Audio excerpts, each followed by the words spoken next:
Under the laws of war, it is very clear that the protection of civilians and civilian infrastructure is paramount. As someone who has been in an organization that promotes peace for over 4 years, I've come to realize the importance and the weight of peace throughout history. And not to mention, being a Cambodian which has endured so many wars only to achieve stability in the past 2 decades, the weight of peace becomes even heavier. However, I have also come to realize that the idea of peace can be quite tricky, especially during the times of war. For example, when the first clash happened, both Cambodia and Thailand tells the world that they want peace, that they want the shooting to stop. However, 5 months later, the idea of peace is now different.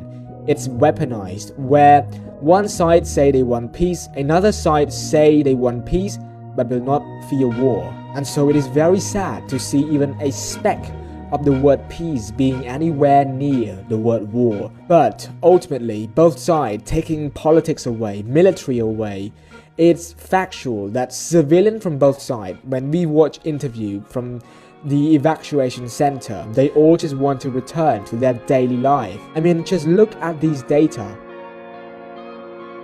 Nearly 1 million people are being displaced. And as a reminder, Thailand has a population of more than 70 million. Cambodia has around 18 million. And the reason why Cambodians' number is high is due to the fact that people living not close to the border are also getting affected because of bombing from fighter jets. And reportedly, areas around villages and cultural sites are being struck by fighter jets, drones and artillery amid intensified fighting between the two sides. Under the laws of war, it is very clear that the protection of civilians and civilian infrastructure is paramount. Both sides must cease fire immediately and return to dialogue.